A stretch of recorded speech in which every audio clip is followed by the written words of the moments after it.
Hey everyone, and welcome back to my kitchen. Today, we're diving into a classic that's a total showstopper.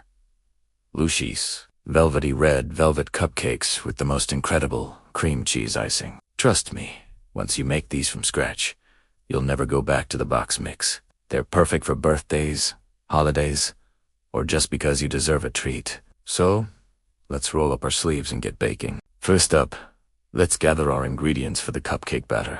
You'll need all-purpose flour, a little bit of cocoa powder, baking soda, and salt. For our wet ingredients, we've got buttermilk, vegetable oil, eggs, white vinegar, vanilla extract, and of course that iconic red food coloring. Don't forget the sugar. The key to that velvet texture is making sure all your cold ingredients, like the eggs and buttermilk, are at room temperature. This helps everything combine smoothly for a super tender crumb.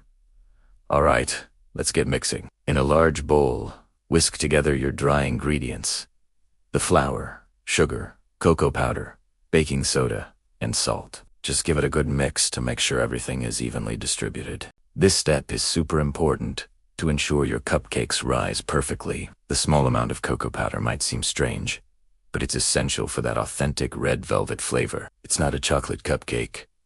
It's something magical all on its own. Now, in a separate, medium-sized bowl, we'll combine our wet ingredients. Pour in the buttermilk oil and crack in your room temperature eggs.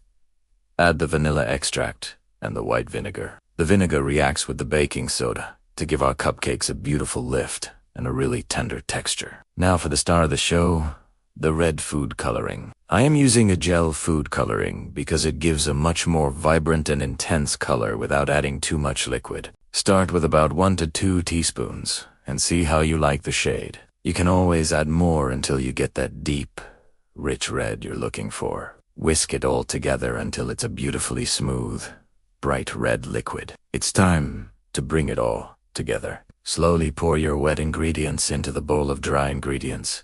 Now, here's a pro tip. Mix only until the batter is just combined.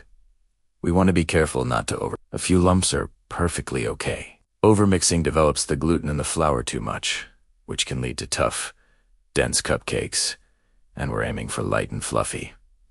So, be gentle. Once you no longer see streaks of dry flour, stop mixing. Your batter should be smooth, vibrant, and ready to go. Let's get these ready for the oven. I've preheated my oven to 350 degrees Fahrenheit, or 175 Celsius. Line a muffin tin with cupcake liners. Using an ice cream scoop as my secret weapon for perfectly portioned cupcakes. It ensures they're all the same size and bake evenly. Fill each liner about 2/3 of the way full. This gives them enough room to rise without spilling over the sides.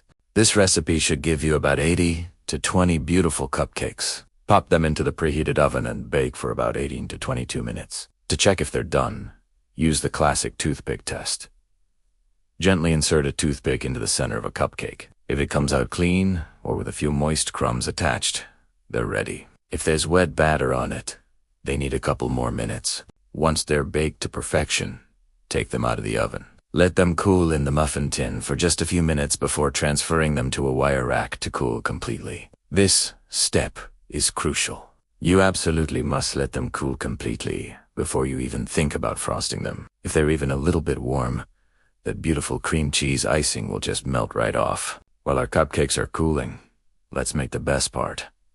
The tangy sweet and utterly irresistible cream cheese icing. For this, you'll need a block of full-fat cream cheese. Softened room temperature. This is non-negotiable for a smooth, lump-free frosting. You'll also need some unsalted butter, also softened powdered sugar, a splash of heavy cream, and a dash of vanilla extract. In a large bowl, using an electric hand mixer or a stand mixer with a paddle attachment, beat the softened cream cheese and softened butter together on medium speed until they completely smooth and creamy. Scrape down the sides of the bowl to make sure everything is incorporated. Next, turn the mixer to low speed and gradually add the powdered sugar, about a cup at a time. This prevents a sugar storm in your kitchen. Once all the sugar's in, add the vanilla extract and a splash of heavy cream. Now, turn the mixer up to medium-high and whip it for a good 2 to 3 minutes. The frosting will become light, airy, and and incredibly fluffy. Seriously, try not to eat it all with a spoon right now. The moment we've all been waiting for, frosting time. Your cupcakes should be completely cool. I am going to use a piping bag fitted with a star tip to get that classic bakery-style swirl. But you can totally just use a butter knife or an offset spatula to spread it on. Don't feel pressured to make it perfect. A rustic look is just as delicious. Start from the outside edge of the cupcake and spiral your way up to the center, releasing the pressure at the top to create a nice peak. For a little extra flair, you can crumble up one of the cupcakes and sprinkle the red crumbs over the top of the frosting. It looks so professional and adds a nice textural contrast. And there you have it. Perfect red velvet cupcakes with a tangy cream cheese frosting that are guaranteed to impress anyone and everyone. The cake is moist and tender with that subtle, unique flavor, and the frosting is the perfect sweet and creamy complement. These are truly a little bite of heaven. Thank you so much for baking along with me today. I hope you give this recipe a try. If you do, let me know how they turned out in the comments below. Don't forget to like this video and subscribe to the channel for more delicious recipes. See you next time. Happy baking.